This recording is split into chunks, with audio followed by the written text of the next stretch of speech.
toute ma vie, j'ai essayé d'enseigner à mon peuple le sens de la mesure, le sens de la complémentarité, le sens du métissage culturel. Mais encore une fois, ce n'est pas par modestie, il y a tout simplement que pour moi, la gloire politique, ce n'est pas le principal. Né au Sénégal, naturalisé français en 1932, Léopold Sédar Senghor est connu comme l'un des pères de la négritude. C'est aussi un combattant de la Seconde Guerre mondiale. Mobilisé en 1939, il est affecté au 31e régiment d'infanterie coloniale. Le 20 juin 1940, 2 jours avant l'armistice, Senghor est fait prisonnier.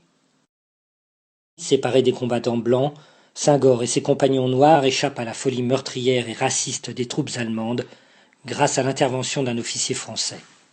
Après 18 mois de captivité dans les fronts Stalag, des camps de prisonniers réservés aux indigènes en France, Senghor est libéré.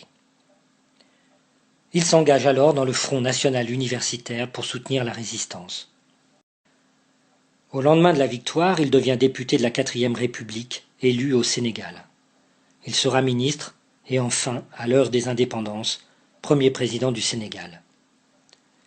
Devenu académicien, jusqu'à la fin de sa vie, jamais il n'oubliera ces heures tragiques de juin 1940, qu'il évoquera dans son recueil de poèmes « Hostie noire ».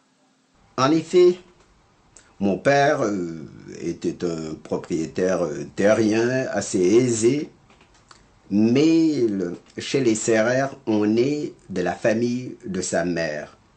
Et ma mère était une fille de paysanne. J'ai été éduqué dans les traditions de nos ancêtres et aussi par mon oncle dans les traditions paysannes, de telle sorte que j'étais dans une société mixte, noble et paysanne en même temps.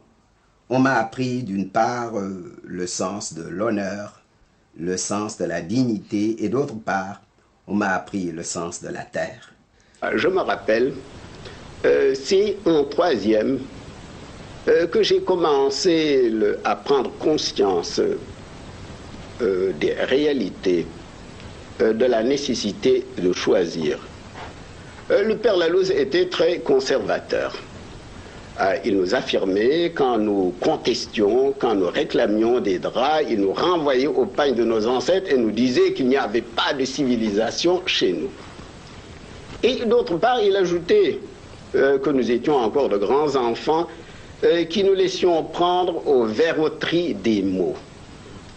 J'avais l'impression, ayant vécu une certaine civilisation dans ma famille, au contact des légendes d'autrefois, j'avais l'impression que nous avions une véritable civilisation. Et c'est à partir de ce moment-là que j'ai conçu non pas le mot, mais l'idée de négritude, c'est-à-dire un ensemble de valeurs de civilisation propres à un peuple. Et quant à l'argument que nous n'allions pas au fond des choses, jusqu'à la substantifique moelle des mots, que nous laissions prendre aux verroteries des mots, naturellement, j'étais vexé. Et alors je pris la résolution d'aller au fond des mots, d'aller au fond des choses. Je pris la résolution de travailler pour être toujours premier en français. Bien sûr, ce fut facile pour moi. Dans les classes du second degré, en Cagne, naturellement, c'était plus difficile. Ça s'est révélé même impossible. Mais c'est à partir de ce moment-là que je me suis intéressé consciemment au français, et c'est de là que date en quelque sorte ma vocation de grammairien. Vous pouviez imaginer, Léopold Senghor, que les études ont été brillantes, vous êtes agrégé, vous pouviez imaginer que vous seriez un jour à la tête d'un État, car vous, le poète, vous étiez quand même très peu fait pour la chose politique. Ça ne m'intéressait pas du tout. Et je me rappelle avec Pompidou, car je passais mes vacances régulièrement. Pendant 15 ans, j'ai passé mes vacances à Château-Gontier, chez le docteur Kawour, le beau-père de Pompidou. À ce moment-là, nous payons la tête, plutôt les têtes des hommes d'État, nous les respections pas du tout. Je vous ai dit comment j'ai été comment je suis tombé dans la politique. Vous y êtes tombé pourquoi? Par hasard? Non pas par hasard, je vous l'ai dit. On manquait d'un candidat aux élections législatives. Ça a été à la première constituante en 1945.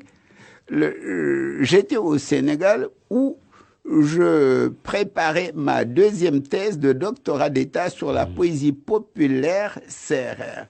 C'est alors que pendant un an, le Parti socialiste m'a envoyé délégation sur délégation.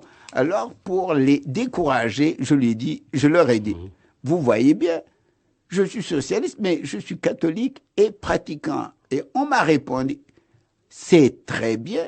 Précisément, le premier de la liste, Lamine Gueye est musulman, il nous faut un catholique. J'étais coincé et c'est comme ça que je suis tombé en politique. Et que vous êtes devenu président de la République, président du Sénégal. Bien sûr, qui veut la fin veut les moyens. J'ai essayé d'assimiler l'esprit de méthode et d'organisation de l'Europe, mais il y a la foi. Vous comprenez, les problèmes ne sont pas aussi simples.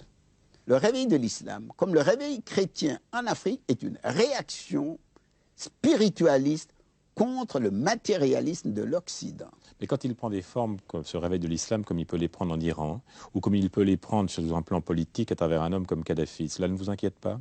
Bon, là, on se sert de l'islam à des buts politiques et nous sommes contre ça.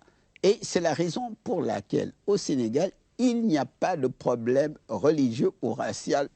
Nous avons fait une relecture négro-africaine de Marx et d'Engels. Marx nous dit que l'athéisme n'est pas nécessaire à son système, n'est-ce pas? Et nous avons retenu ce qui était assimilable par nous.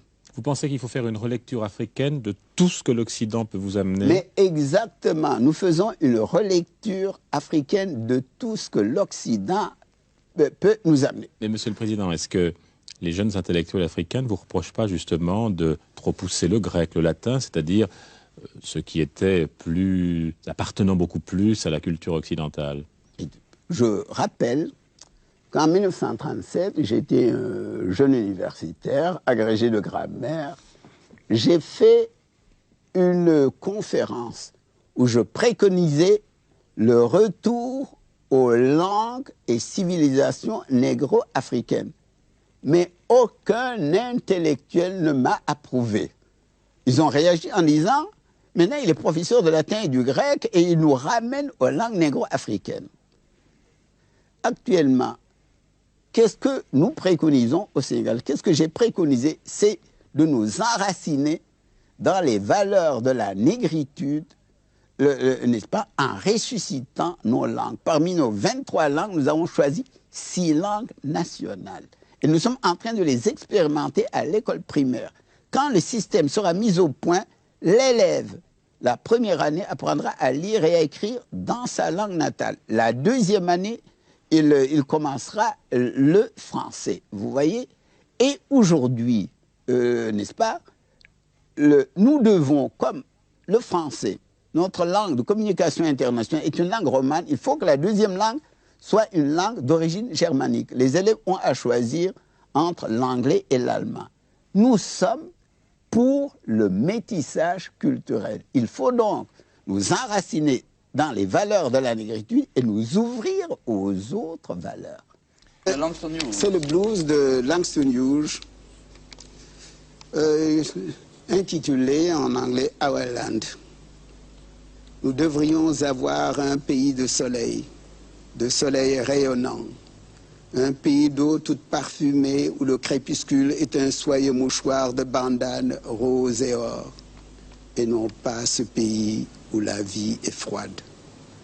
Nous devrions avoir un pays d'arbres, de grands arbres touffus, pliant sous le poids de perroquets babillards brillants comme le jour, et non pas ce pays où les oiseaux sont gris. Ah, nous devrions avoir un pays d'allégresse, d'amour et d'allégresse, de vin et de chansons, et non pas ce pays où la joie est péché. Quel est le grand poète que vous aimez? ça dépend, par exemple, parmi les poètes français, c'est Paul Claudel que j'aime. Et avant Paul Claudel, Rimbaud, qui a créé la poésie moderne, dont s'est inspiré Paul Claudel, et qui disait « Je suis un nègre, vous êtes de faux nègres ». Et il a alors défini une nouvelle esthétique, Oui. en parlant de la couleur des voyelles et des rythmes instinctifs. J'appelle ce rythme celui des répétitions qui ne se répètent pas. Quelle image souhaitez-vous laisser dans l'histoire, et notamment dans l'histoire de votre pays, celle du père de l'indépendance ou celle d'un poète? Qu'est-ce que vous voudriez voir écrit, si j'ose dire, dans les livres d'histoire de votre pays? Je veux rester dans les livres d'histoire comme un poète. C'est pas une coquetterie intellectuelle, ça? Comme un poète et qui a contribué à créer la civilisation de métissage que sera la civilisation de l'universel. Non, ce n'est pas une coquetterie. Pas du tout, je vous dis, je suis très ambitieux, mais sur le plan littéraire.